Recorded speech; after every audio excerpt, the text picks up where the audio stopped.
Merci Sylvie. Merci Fatou. On va passer tout de suite à la parole de Dieu. Je vais vous inviter à tourner avec moi dans Acte 15, les versets 1 à 11.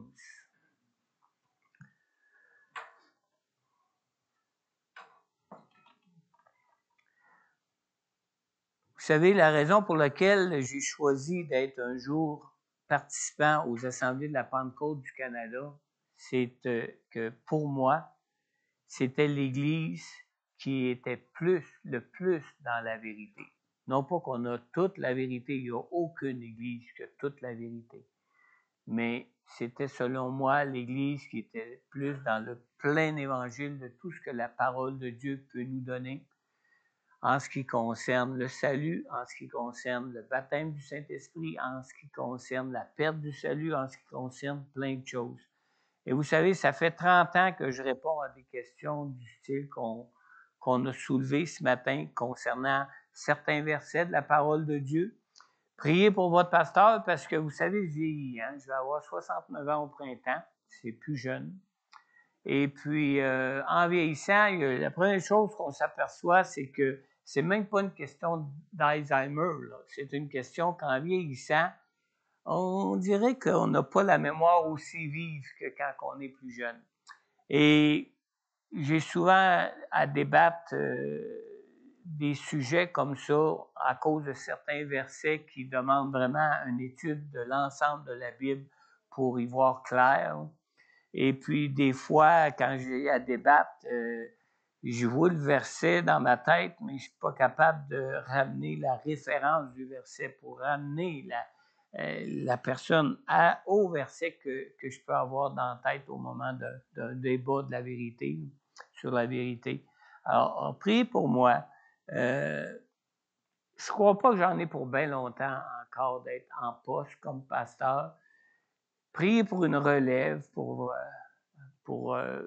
suppléer à votre pasteur. Priez que ce soit une relève qui vienne de Dieu, non pas une relève qui vienne des hommes.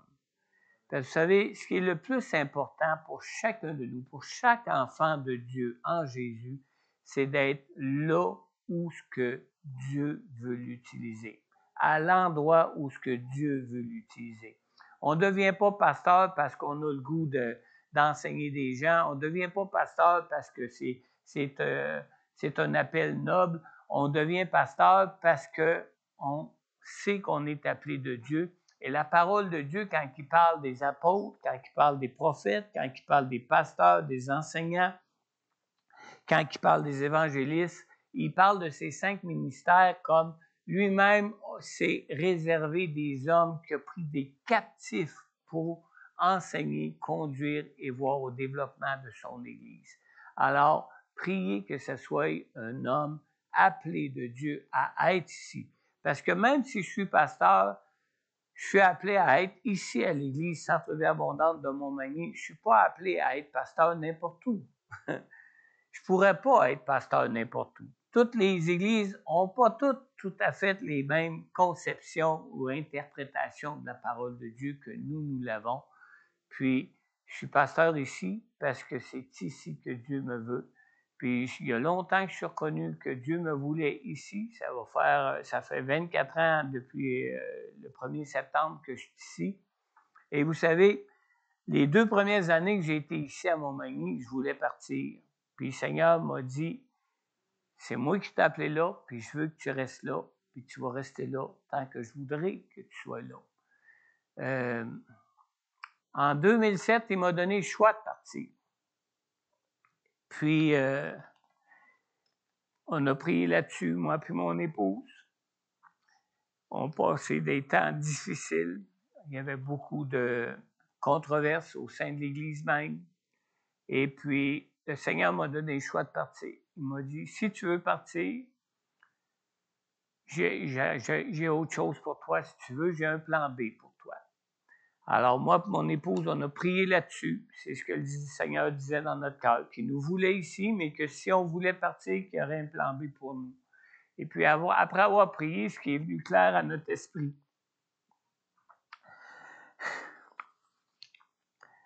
c'était Romains 12, 1 qui dit La volonté de Dieu, c'est ce qui est bon, agréable et parfait. Alors, suite à cette parole-là que Dieu plaçait très fortement sur nos cœurs, on s'est dit, moi et mon épouse, ben, si la volonté parfaite de Dieu, sa volonté première, c'est qu'on reste à Montmagny, ben, on va être béni. C'est ce qui est parfait pour nos vies.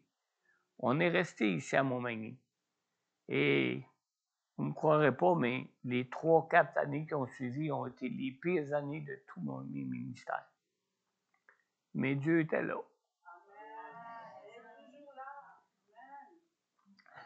Dieu était là et parce qu'il était là, c'est lui qui conduisait les choses, même au milieu des tempêtes. Amen. Soyez là où ce que Dieu vous veut. Amen. Acte 15, ça va être un peu une continuité de ce qu'on a pu avoir ce matin, avant le temps des louanges. On lit ici dans Acte 15 à partir du verset 1, on va lire jusqu'au verset 11. Excusez mes émotions ce matin.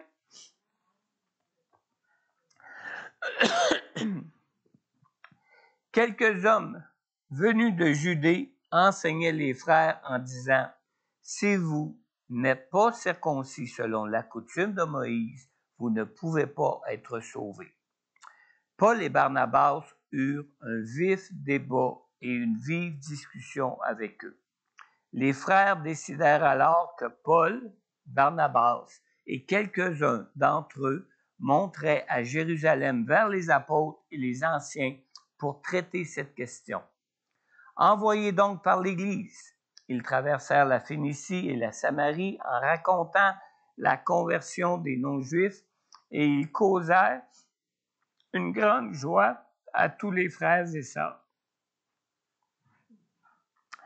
Arrivés à Jérusalem, ils furent accueillis par l'Église, les apôtres et les anciens, et ils rapportèrent tout ce que Dieu avait fait avec eux.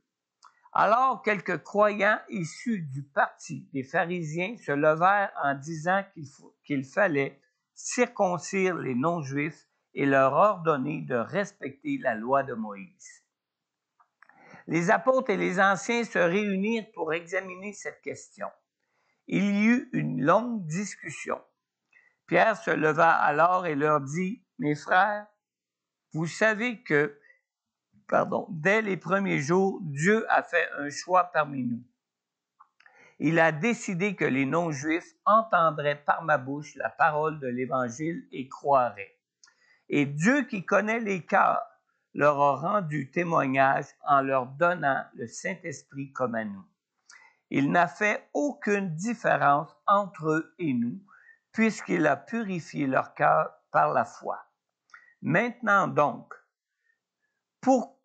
pourquoi provoquer Dieu en imposant aux disciples des exigences qui ni nos ancêtres, ni nous n'avons été capables de remplir? Nous croyons au contraire que c'est par la grâce du Seigneur Jésus que nous sommes sauvés, tout comme eux.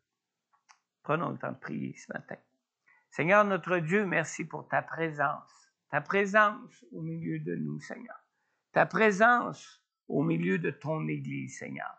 Et merci, Seigneur, de ta présence avec nous en toutes choses, en tout temps, dans toutes circonstances, quel que soit ce que nous pouvons vivre ou traverser, Seigneur. Seigneur, tu es là, tu es présent et tu es là avec nous jusqu'à la fin du monde, comme tu nous le dis, afin de nous conduire toi-même sur la voie jusqu'au jour de notre appel auprès de toi, Seigneur. Et Seigneur, merci. Merci que tu nous as donné ton Saint-Esprit afin d'être enseigné en toutes choses, Seigneur. Et je te prie particulièrement ce matin, Seigneur, que ton Saint-Esprit puisse nous enseigner toutes choses, Seigneur, et que ton Saint-Esprit dispose nos cœurs, Seigneur Dieu, à entendre, et non seulement à entendre, mais à recevoir ta parole comme la vérité qui peut nous rendre libres, comme la vérité, Seigneur Dieu, qui est une puissance pour notre propre salut, afin que nous puissions marcher avec toi dans nos vies et que nous puissions, Seigneur Dieu, marcher avec toi jusqu'au jour de l'éternité, Seigneur. Je te le demande, Père, dans le nom puissant de Jésus. Amen. Amen. J'ai intitulé mon message « La bonne nouvelle de l'Évangile ». On vient de lire dans Acte 15, au verset 1. Quelques hommes venus de Judée enseignaient les frères en disant « Si vous n'êtes pas circoncis selon la coutume de Moïse, vous ne pouvez pas être sauvés. » Vous savez, nous avons beau aimer Dieu, nous avons beau croire en Dieu, mais nous sommes toujours des hommes et des femmes qui demeurent attachés à nos traditions. Selon Acte 15, au verset 5, qui dit « Alors quelques croyants issus du parti des pharisiens se levèrent en disant qu'il fallait circoncire les non-juifs et leur ordonner de respecter la loi de Moïse. » On comprend donc ici que ces quelques hommes qui étaient venus enseigner à l'église d'Antioche étaient des croyants du parti des pharisiens. Et c'est particulièrement aux membres de ce parti que Jésus avait dit dans Matthieu chapitre 15 au verset 6, dans la deuxième partie du verset 6, il leur avait dit « Vous annulez ainsi la parole de Dieu au profit de votre tradition. » Alors, vous savez, nos anciennes conceptions religieuses viennent souvent faire obstacle au progrès de l'Évangile de grâce qui purifie ceux qui croient. Qu'est-ce qui purifie ceux qui croient? L'Évangile de grâce du Seigneur Jésus-Christ. Et non pas le fait de suivre les lois de Dieu et d'essayer d'accomplir par nous-mêmes les lois de Dieu. Et en tant que Messie, Jésus a rappelé la prophétie qui définissait clairement ce qu'il était venu accomplir en venant dans ce monde. Dans Luc au chapitre 4, dans le verset 17 jusqu'au verset 19, à partir de la deuxième partie du verset 17, on lit que on remit à Jésus le livre du prophète Ésaïe. Il le déroula et trouva l'endroit où il était écrit « L'Esprit du Seigneur est sur moi, parce qu'il m'a consacré par onction pour annoncer la bonne nouvelle aux pauvres. Il m'a envoyé pour guérir ceux qui ont le cœur brisé, pour proclamer aux prisonniers la délivrance et aux aveugles le recouvrement de la vue, pour renvoyer libres les opprimés, pour proclamer une année de grâce du Seigneur. » Alors, qu'est-ce qui fait que la venue de Jésus devait être une bonne nouvelle? Qu'est-ce qui fait que la nouvelle alliance en Jésus devait être une année de grâce du Seigneur? Est-ce que ce serait par la foi en Jésus? Si nous devions obéir à la loi pour recevoir toutes les grâces que Dieu veut pour nous? Non. Est-ce que nous aurions besoin de croire en Jésus si nous pouvions par nous-mêmes accomplir ce que la loi juste de Dieu existe? On n'aurait pas besoin de croire en Jésus. Alors, quelle serait la bonne nouvelle de l'Évangile si on n'aurait pas Jésus, si on n'aurait pas la grâce de Jésus pour nous délivrer de la loi qu'on ne pouvait même pas accomplir? Hein?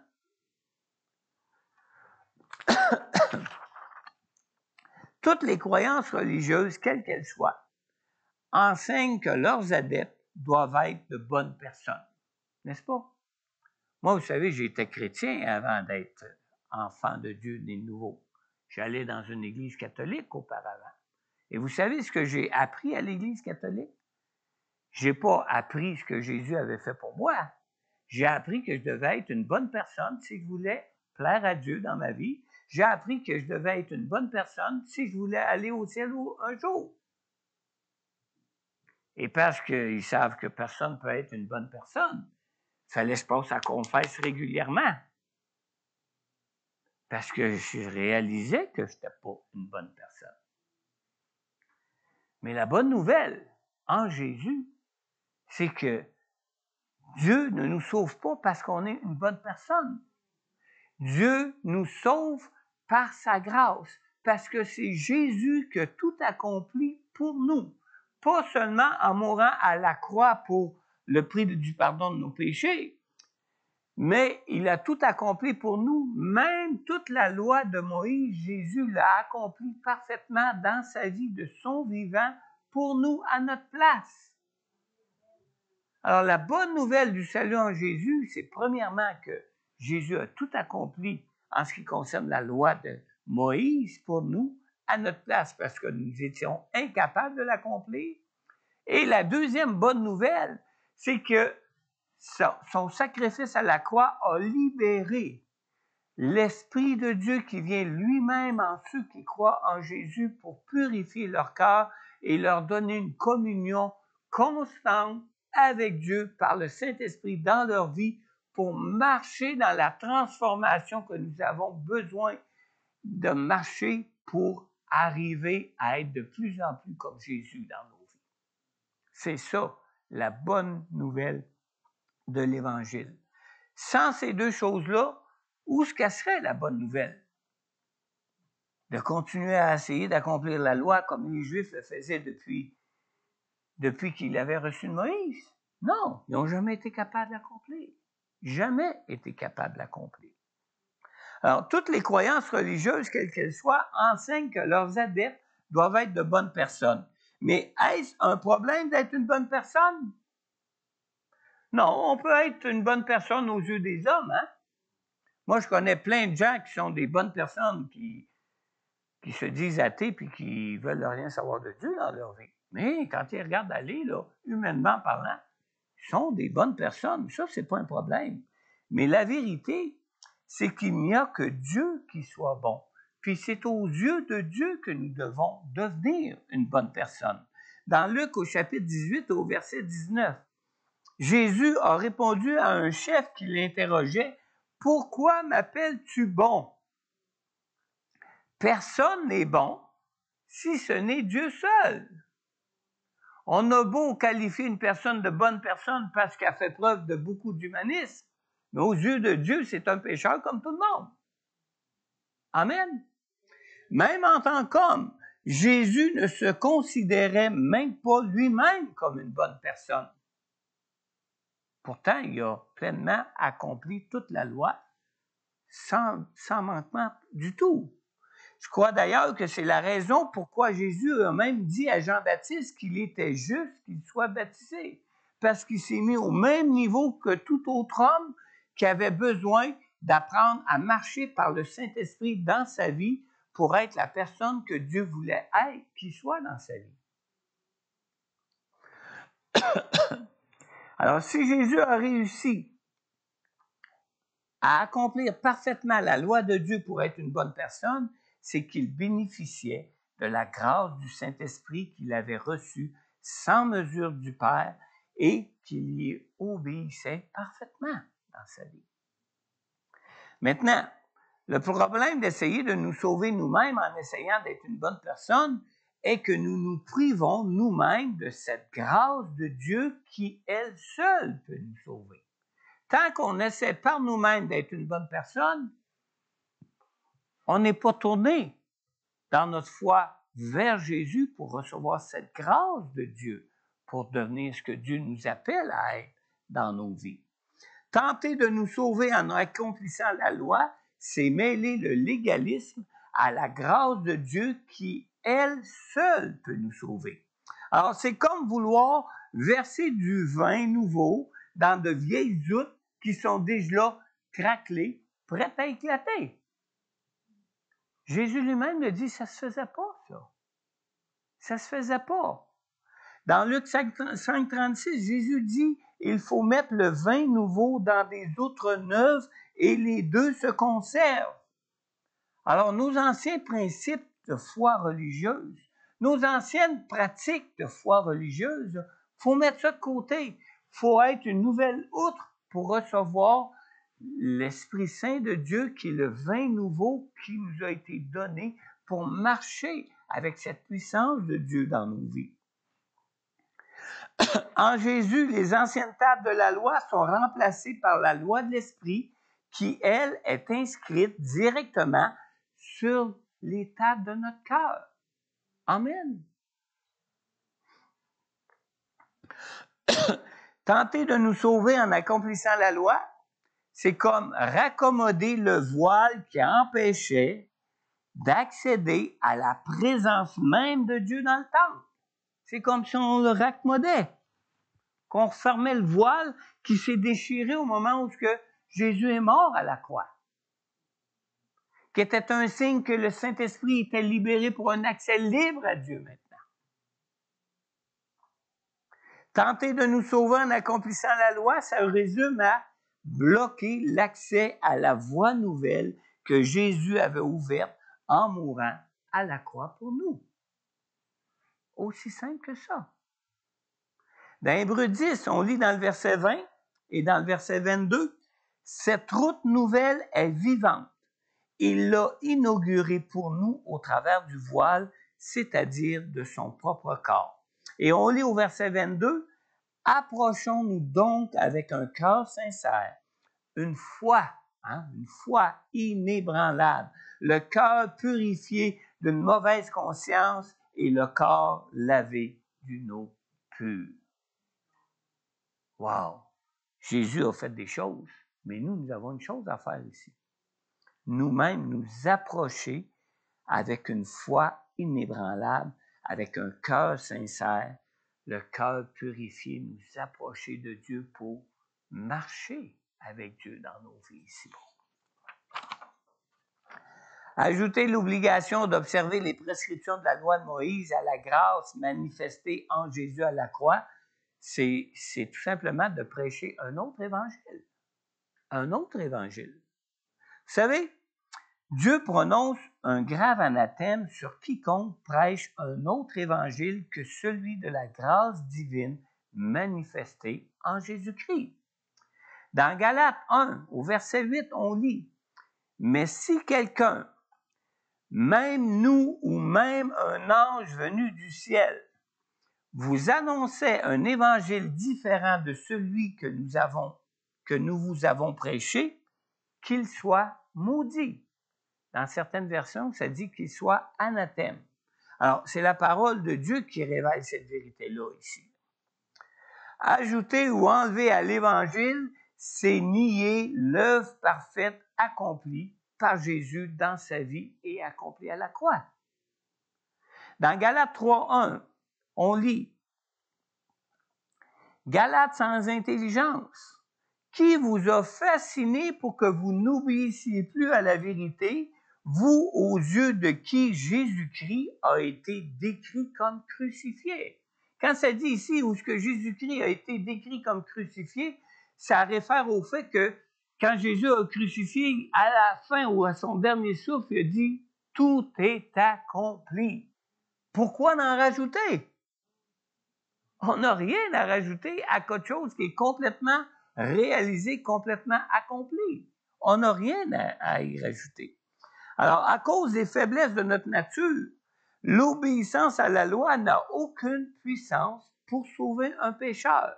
Même si on voudrait essayer de faire des bonnes choses pour plaire à Dieu, la seule façon qu'on a de plaire à Dieu dans nos vies maintenant, c'est de garder les yeux fixés sur Jésus et de marcher en obéissance au Saint-Esprit qu'il nous a donné. That's it. That's all. C'est l'Évangile de Christ qui est la puissance de Dieu qui nous sauve. C'est pas le fait d'essayer d'accomplir la loi par nous-mêmes ou d'obéir à des lois que Jésus a rendu désuètes. Dans Romains 1,16, on lit, c'est l'apôtre Paul qui parle ici, il dit « En effet, je n'ai pas honte de l'Évangile de Christ. » Pourquoi on ne peut pas avoir honte de l'Évangile de Christ? Il dit parce que c'est la puissance de Dieu pour le salut de tout homme qui croit. Du juif d'abord, mais aussi du non-juif. Alors que tu sois un homme bien religieux qui connaît toute la volonté de Dieu pour ta vie, mais que tu ne sois pas capable d'y marcher, ou que tu sois le pire pécheur dans le monde qui n'a jamais entendu parler de Dieu dans sa vie, l'Évangile est une puissance qui peut le sauver s'il veut bien mettre sa foi en Jésus pour lui. Amen. Revenir à l'obéissance de la loi comme moyen de nous sauver, c'est fermer la porte à la puissance de la grâce de l'Évangile qui, elle seule, peut nous sauver. Alors, les croyants juifs de Jérusalem, vous savez, étaient des partisans de la loi et ils étaient particulièrement attachés à leur tradition religieuse. Ils avaient été éduqués et avaient été formés à respecter et à obéir à la loi de Moïse. C'était leur vie. Puis on les apprenait qu'ils étaient nés même juste pour ça, pour respecter puis accomplir la loi de Moïse dans leur vie. Mais ils n'y arrivaient même pas, jamais. Sauf ceux qui avaient la prétention de pouvoir y arriver. Il y en avait qui pensaient qu'ils y arrivaient. Mais vous savez, même si Jésus avait dit qu'il détruirait le temple et qu'il le rebâtirait en 3 jours, beaucoup de Juifs à Jérusalem ont continué à fréquenter le temple et à observer leurs pratiques religieuses, même après avoir placé leur foi en Jésus pour leur salut. Et ceux-là, qu'on lit ici ce matin, ça faisait partie de ce gang-là. Des gens religieux. Et l'apôtre Pierre a dû rappeler aux Juifs chrétiens de Jérusalem que l'observation de la loi ne les avait jamais sauvés, mais que c'était la grâce de l'Évangile qui était la puissance de Dieu qui les sauvait. Dans Actes 15, versets 10 et 11, on a bien lu « Maintenant donc, pourquoi provoquer Dieu en imposant aux disciples des exigences que ni nos ancêtres, ni nous n'avons été capables de remplir? » C'est Pierre qui leur rappelle ça. Et il leur dit aussi, il précise de plus ici, « Nous croyons au contraire que c'est par la grâce du Seigneur Jésus que nous sommes sauvés, tout comme eux. » Alors, vous savez, beaucoup de systèmes religieux sont attirants, attrayants même, je devrais dire, parce qu'ils font appel à des choses qui nous sont chères dans nos vies. Moi, j'ai connu des gens qui ont donné leur vie à Jésus, qui étaient des anciens catholiques, que le matin, ils allaient à leur église catholique, puis le soir, ils venaient au culte de l'église évangélique. Il y en a qui ont fait ça des fois 6 mois, 8 mois, des fois 1 an de temps, parce qu'ils trouvaient ça difficile de délaisser leur tradition de foi, leur foi traditionnelle. Ils trouvaient ça difficile, puis on leur a laissé le temps. Tant qu'on sait que le Saint-Esprit est vraiment en eux, le Saint-Esprit, il travaille à tous les jours. Il n'y a pas de journée de congé. Il travaille à tous les jours de manière à sanctifier la personne qui a reçu Jésus dans sa vie. J'en ai même connu que même après plusieurs années, il retournait à la messe de minuit à Noël parce qu'il aimait tellement les chants de Noël, les chants grégoriens, le style de pratique de foi traditionnelle, qu'il y retournait même. Puis j'en connais qui y retournent encore. C'est dur de se défaire de quelque chose qui nous a imprégné depuis notre jeunesse, qui fait partie de notre culture même, qui fait partie même de notre tradition en tant que croyants. De balancer ça, dire « Ah, faut jeter ça, cette vieille outre-là, là. Si on met du vin nouveau là-dedans, elle va péter. Elle va éclater. » Il faut vraiment être une nouvelle outre puis recevoir tout ce que Dieu a accompli pour nous à la croix. Amen. Les faux évangiles peuvent souvent ressembler même à des slogans que tout le monde accepte parce qu'ils sont attirants, sont attrayants. On a tous entendu ou même prononcé le slogan qui dit « Faites l'amour et non la guerre ». Hein? Même moi, des fois, pour le fun, je dis ça à des gens comme ça, là, mais en réalité, c'est une idéologie qui n'est pas atteignable. C'est pas du tout atteignable. Même si ce slogan peut afficher un idéal attrayant, c'est un idéal qui n'est pas toujours possible.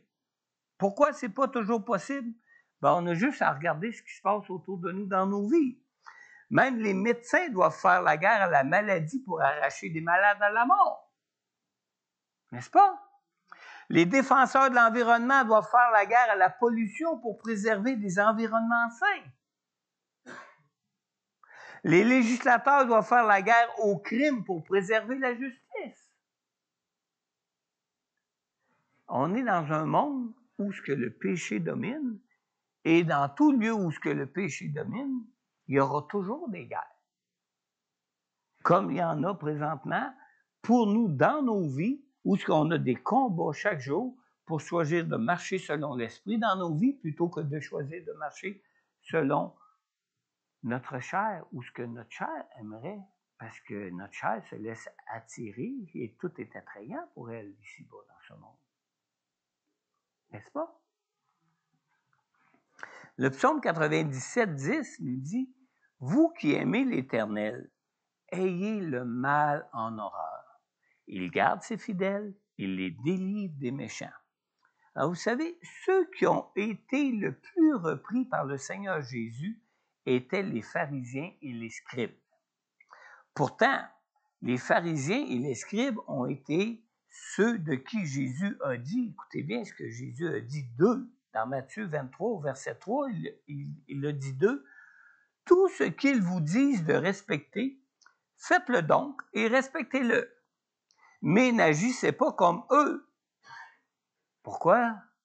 Car ils disent, mais ils ne font pas. Pourquoi ils ne font pas? C'est normal qu'ils ne peuvent pas faire ce qu'ils disent. Eux, ils disent qu'ils accomplissent parfaitement la loi de Dieu puis qu'ils marchent de manière à plaire parfaitement à Dieu. Puis la parole de vérité de Dieu dit que tout homme est pécheur, personne n'est capable d'accomplir toute la loi. Ils disent, mais ils ne font pas. Qu'est-ce que les pharisiens et les interprètes de la loi disaient de faire, mais ne faisaient pas eux-mêmes? Si un des groupes religieux de Jérusalem était les plus zélés pour l'obéissance à la loi, c'était bien celui des pharisiens. Et quand on lit les évangiles, on a l'impression qu'ils ne faisaient rien d'autre que de parler de la loi.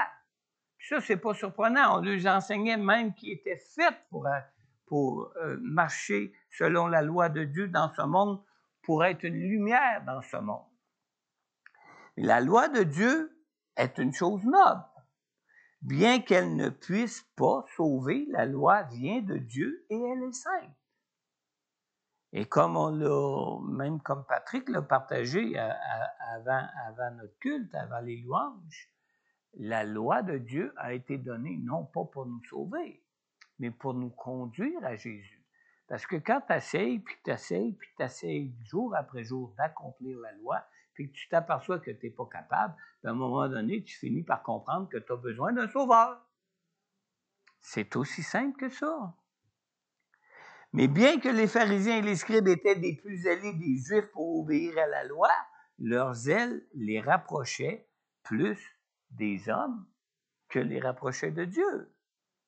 Hein, quand on voit une personne qui est bien religieuse, on dit « Hey, ça, c'est une bonne personne quand même. Hein? Ouais, un bon diable. » Ouais, c'est vrai. On ne peut pas qualifier ça autrement que comme ça. Parce qu'elle compte quoi? Elle compte sur sa pratique religieuse, sur ses œuvres pour pouvoir être sauvée, être acceptable au jour où elle va se présenter devant Dieu au paradis. Mais c'est pas ça qui sauve. La parole de Dieu est claire. Éphésiens 2, 8 et 9, qu'est-ce que ça nous dit? C'est par la grâce que vous êtes sauvés.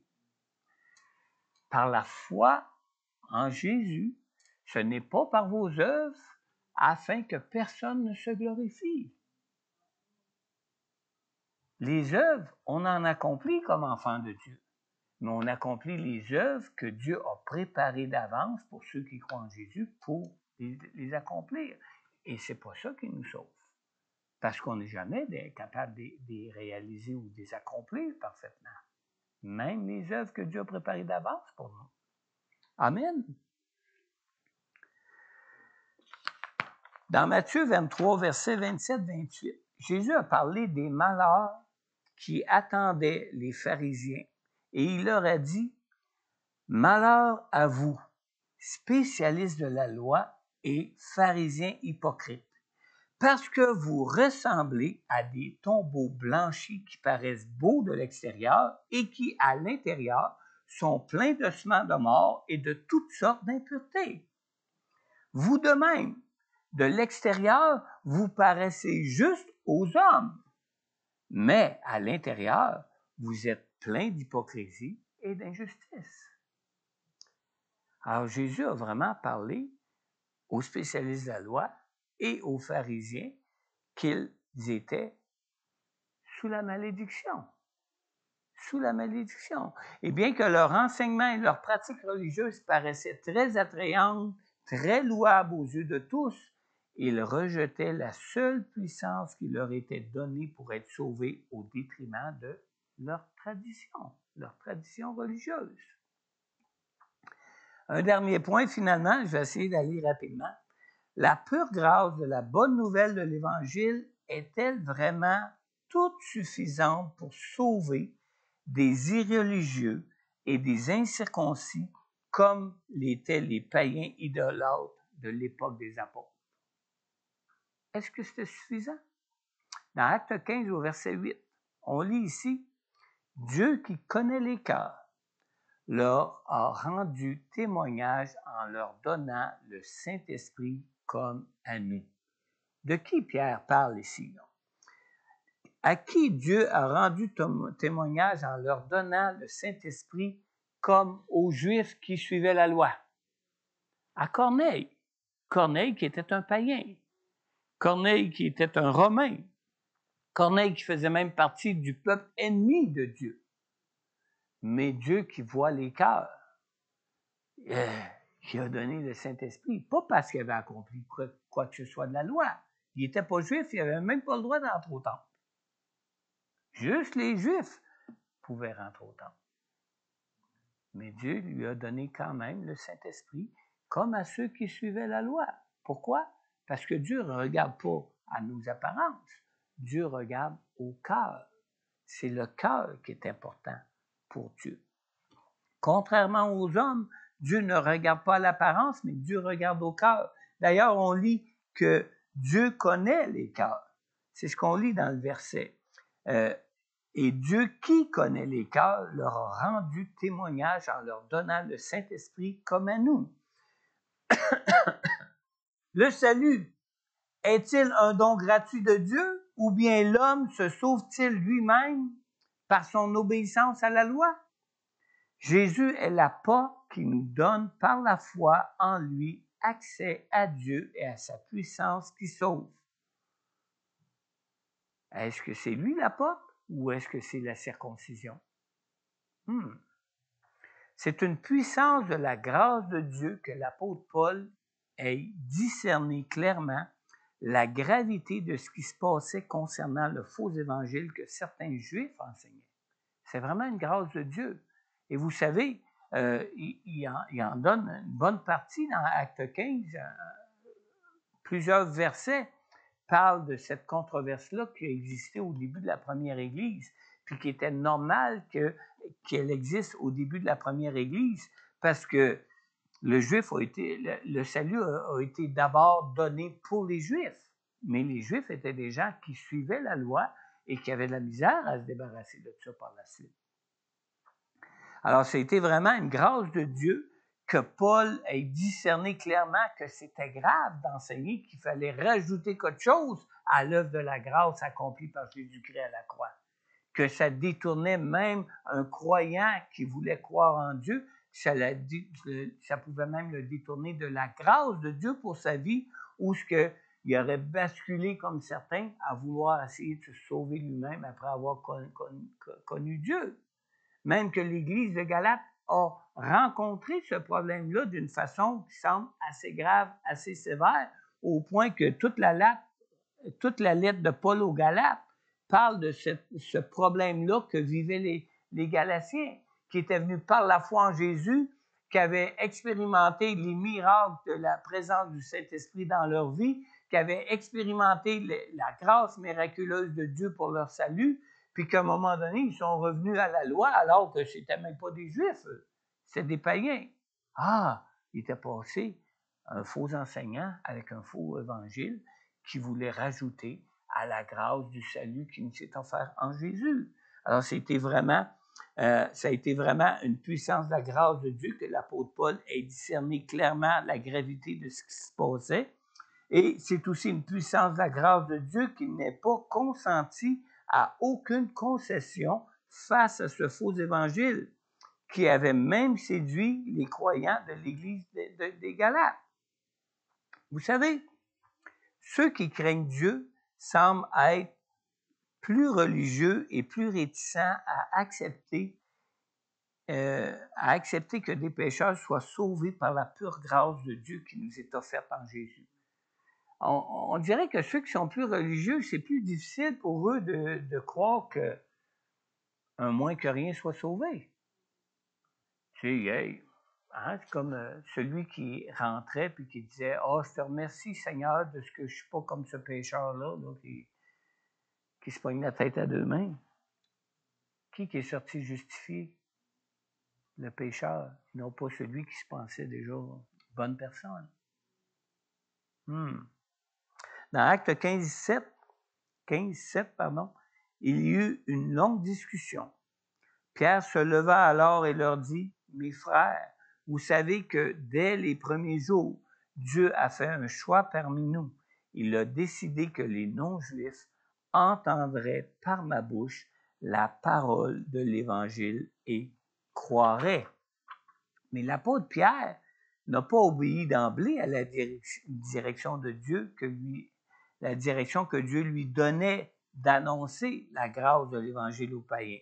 On lit dans Acte 10, dans le verset 34 et 35, « Chez Corneille, Pierre le dit en arrivant, « En vérité, je reconnais que Dieu ne fait pas de favoritisme et que dans toute nation, celui qui le craint et qui pratique la justice lui est agréable. » Alors, Pierre a dû recevoir, vous savez, 3 fois la vision de la nappe remplie d'animaux impurs avant d'accepter la révélation que Dieu lui donnait dans cette vision. Dans Acte 10, dans le verset 15 et 16, on lit à nouveau, pour la 2e fois, la voix lui parla. Ce que Dieu a déclaré pur, toi, tu ne le considères pas comme impur. Cela se produisit 3 fois et aussitôt après, l'objet disparut dans le ciel.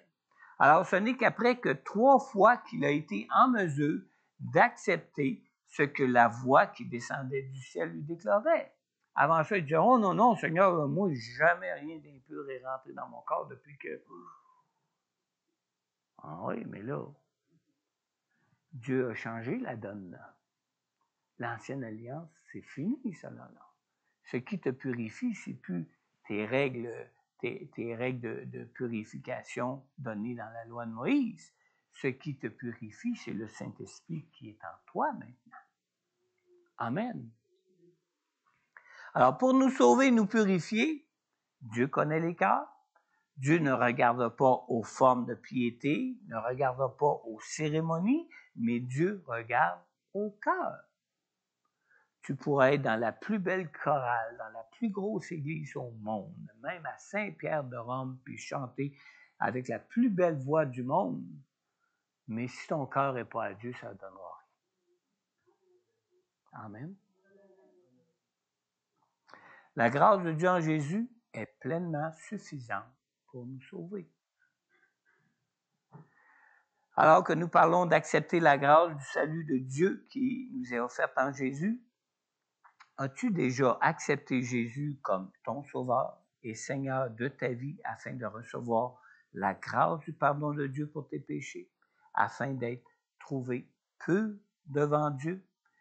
On a lu dans Actes 15, 11, « Nous croyons au contraire que c'est par la grâce du Seigneur Jésus que nous sommes sauvés, tout comme eux. » Alors Jésus est notre sauveur, c'est lui qui est venu accomplir parfaitement toute la loi de Dieu pour nous, pour que nous soyons trouvés justes et purs devant Dieu.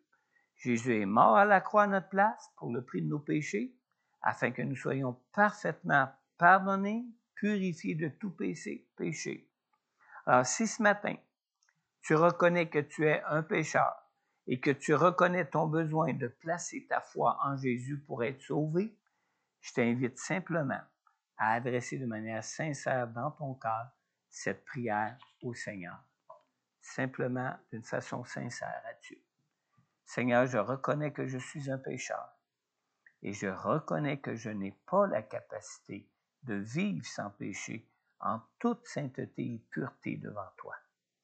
Seigneur Jésus, je crois en toi et je crois à l'œuvre que tu as accomplie pour moi à la croix. Je veux te remettre ma vie maintenant, Seigneur. Alors je te prie, Seigneur, de me purifier de mes péchés, de me conduire dans la transformation que j'ai besoin dans ma vie. Et Père, Père éternel, mon Père, mon Dieu, merci d'avoir envoyé Jésus mourir à la croix à ma place. Merci, mon Dieu, pour la grâce de ton pardon que tu m'accordes maintenant en Jésus à la croix. Si présentement tu écoutes ce message en ligne et que tu as adressé cette prière à Dieu pour accepter Jésus comme Sauveur et Seigneur de ta vie pour la toute première fois, n'hésite pas à prendre contact avec moi. En retour, je pourrai prier pour toi personnellement, je pourrai répondre à toutes tes questions sur Jésus et sur la grâce de Dieu pour ta vie.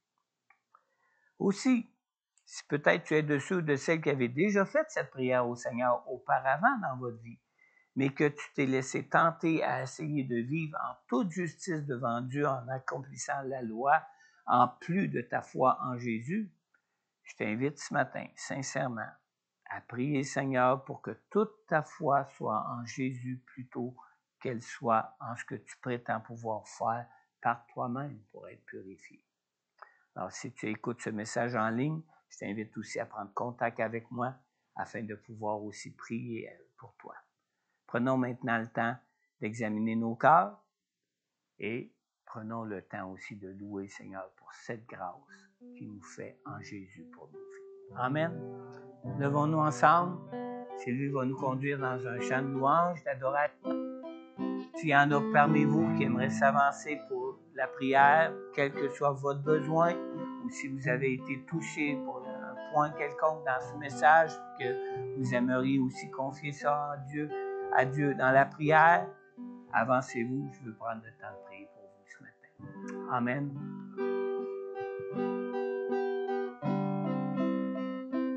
Oh, Jésus, tu es mon refuge et ma force.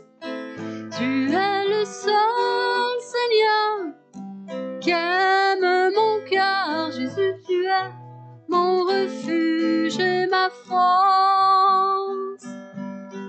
Jésus, tu es ma puissance et ma gloire.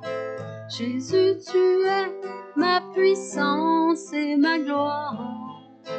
Tu es le seul Seigneur qui aime mon cœur. Jésus, tu es ma puissance et ma gloire. Jésus, tu es mon espoir et ma vie. Jésus, tu es mon espoir et ma vie. Tu es le seul Seigneur qui aime mon cœur. Jésus, tu es mon espoir et ma vie. Jésus, tu es mon refuge et ma force. Jésus, tu es mon refuge et ma force. Tu es le seul Seigneur qui aime mon cœur. Jésus, tu es mon refuge et ma force. Jésus, tu es ma puissance et ma gloire. Jésus, tu es ma puissance et ma gloire. Tu es le seul Seigneur qui aime mon cœur. Jésus, tu es ma puissance et ma gloire. Jésus, tu es mon espoir et ma vie. Jésus, tu es mon espoir et ma vie. Tu es le seul Seigneur qui aime mon cœur. Jésus, tu es mon espoir et ma vie. Jésus, tu es mon espoir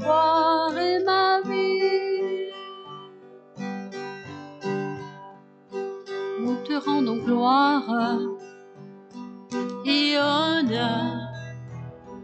Nous levons les mains et te louons en exaltant ton saint nom. Nous te rendons gloire et honneur. Nous levons les mains et te louons en exaltant ton saint nom. Car tu es grand, Seigneur, tu fais des merveilles. Nul n'est comparable à toi. Nul n'est comparable à toi, car tu es grand. Seigneur, tu fais des merveilles. Nul n'est comparable à toi. Nul n'est comparable à toi. Nous te rendons gloire et honneur.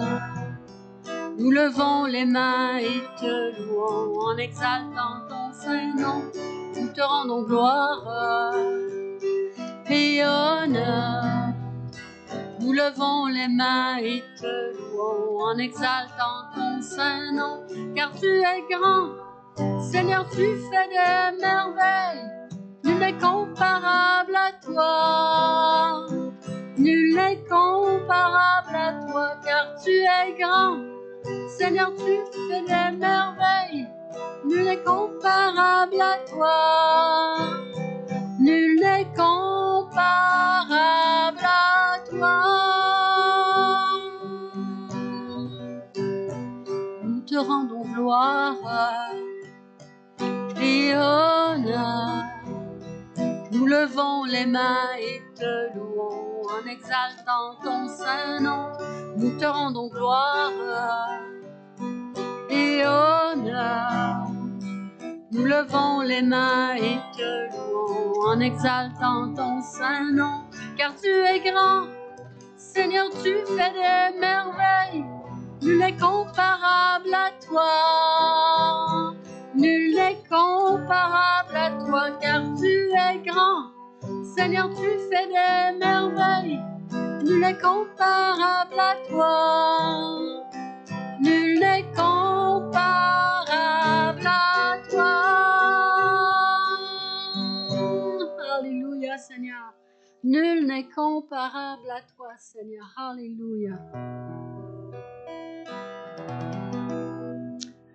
Assis dans le ciel, ton trône éternel, tu règnes à jamais. Vêtu de splendeur, entouré d'honneur et de majesté.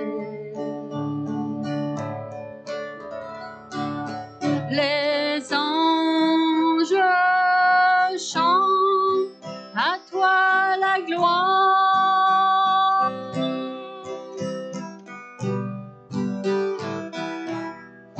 Les cieux et les mers, la vie, la lumière, nous parlent de toi.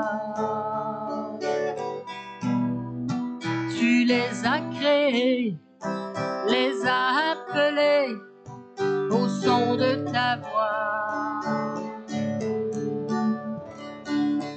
La terre chante majestueux, souverain,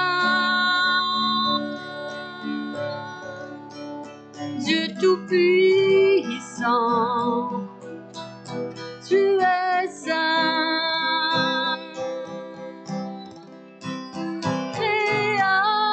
Création,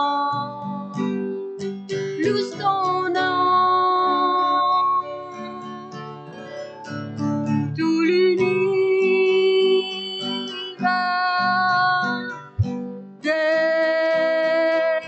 déclare à toi la gloire.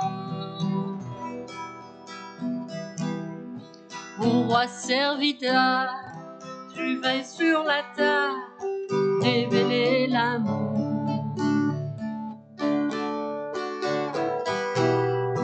Divin créateur, merveilleux sauveur, tu vis pour toujours.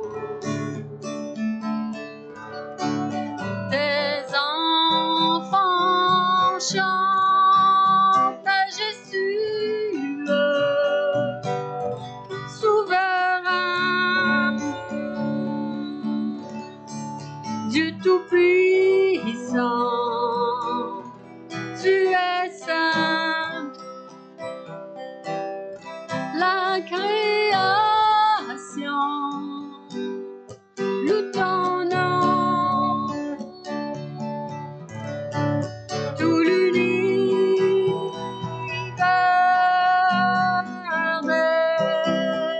déclare majestueux,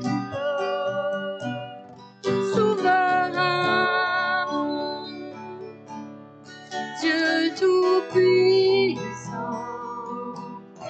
tu es saint. La création loue ton nom, tout l'univers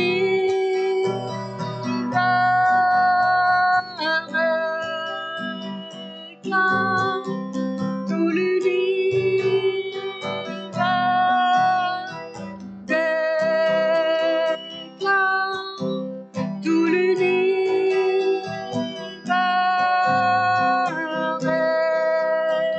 déclare à toi la gloire.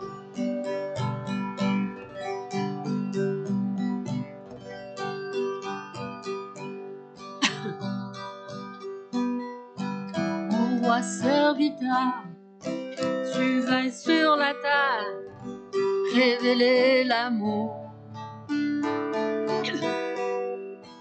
Divin créateur, merveilleux sauveur, tu vis pour toujours. Tes enfants chantent majestueux, souverain, Dieu Tout-Puissant, tu es saint. La création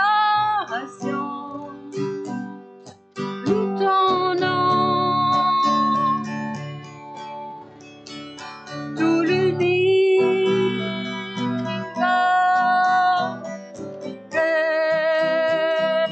déclare, tout l'univers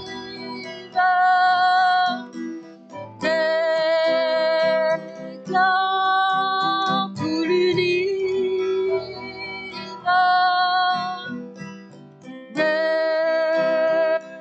déclare à toi la gloire.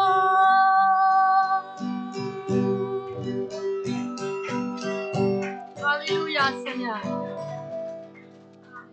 Chose que j'oubliais, Pasteur Marie-Claire, Ton micro qui dit. il n'est pas allumé? 1, 2, 1, 2. 1, 2, 1, 2, 1, 2.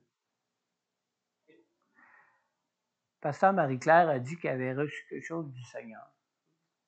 Je voulais le dire à l'Assemblée. Hein? Oui, vas-y. Je ne sais pas c'est quoi, ils vont l'apprendre en même temps. Ton micro? Micro, oui, micro. Micro. Absolument.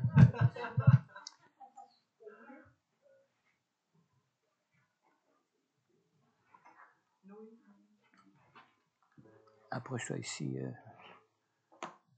avec la... Je vous salue au nom de Jésus. Que Dieu nous bénisse. Bon, ce matin, Dieu m'a réveillé pour que je puisse prier. Donc, j'ai prié pour le culte. Et j'ai dit à Dieu que ce n'est pas normal que ton peuple vienne t'adorer. Il y a des gens qui viennent avec des sujets à cœur. Et ce n'est pas bon que les gens viennent prier Dieu et retournent à la maison tels qu'ils sont venus. Et j'ai dit à Dieu, je veux que tu visites ton peuple ce matin. Et tu as dit que là où 2, 3 sont réunis en ton nom, tu es au milieu d'eux. Que la personne qui vient avec un cœur chargé, que tu te révèles à cette personne, que tu parles à cette personne. Et que ta parole aussi que nous allons écouter ce matin, que ta parole édifie ton peuple. Et que ça apporte un changement dans notre vie.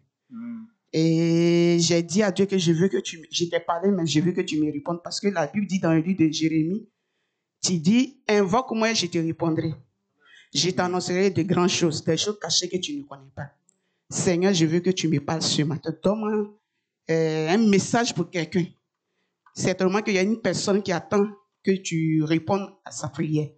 Seigneur, je veux que tu me parles. Et quand j'ai fini de prier, l'Esprit de Dieu m'a dit, garde le silence et je vais te parler. Et Dieu m'a parlé. Et quand Dieu m'a parlé, il m'a dit, écris pour ne pas que tu oublies ce que je t'ai dit. Donc, j'ai pris un stylo, puis j'ai noté. Donc, le premier message, la parole du Seigneur. Dieu dit, il y a quelqu'un parmi nous ici, il y a une personne au milieu de nous qui a un problème. Et qui prie, dans son cœur, il dit que Dieu ne l'entend pas. Dieu ne le voit pas. Parce qu'il prie, il ne voit pas de changement. Il prie, il ne voit rien. Et Dieu me dit de te dire, il ne faut pas penser qu'il ne voit pas ton problème. Il ne faut pas penser qu'il n'entend pas ta prière. Il y a un temps pour toutes choses. Il y a un temps pour pleurer et il y a un temps pour rire. Ça, c'est pour la première personne. Okay. Pour la deuxième personne, tu as un sujet qui te tient à cœur et tu pries. Peut-être que c'est l'enfantement, peut-être que c'est le travail. Dieu dit qu'il a entendu ta prière. Il t'a exaucé.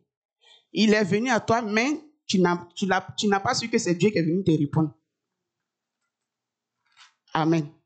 Et il m'a envoyé dans le passage où Jésus a dit à ses disciples, il a dit à ses disciples, quand j'étais malade, vous ne m'avez pas visité. Quand j'avais faim, vous ne m'avez pas donné à manger. Ses disciples étaient étonnés pour dire, ah, comment ça, nous, on ne t'a pas rendu visite? Il dit, mais celui qui est malade, qui est couché à l'hôpital, quand tu lui rends visite, c'est à moi, Dieu, que tu rends visite. Alléluia. Ah, c'est cette parole que Dieu m'a donnée pour la deuxième personne. Tu te connais. Et la parole qui sort ce matin, si tu te sens concerné, c'est mieux que tu pries à la maison pour dire merci à Dieu parce que Dieu t'a répondu. Alléluia. Et le dernier message, ça concerne toute l'assemblée, nous tous.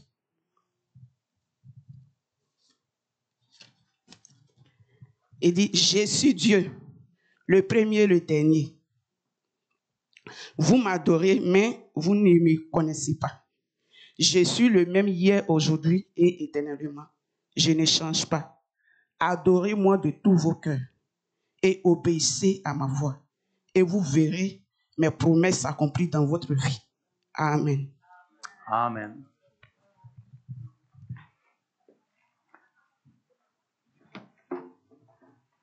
Amen. Merci beaucoup, Marie-Claude. Marie-Claire, excusez, Marie-Claire.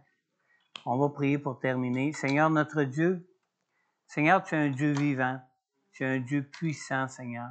Merci de ton esprit que tu as donné pour être en chacun de nous, en chacun de tes enfants, ceux qui se confient en toi pour leur vie, qui te connaissent, ceux qui connaissent Jésus comme Sauveur et Seigneur, Seigneur. Merci de ton Saint-Esprit. Conduis-nous dans toute la vérité, Seigneur. Conduis-nous dans toute ta parole pour nous, pour chacun de nous, pour nos vies, Seigneur.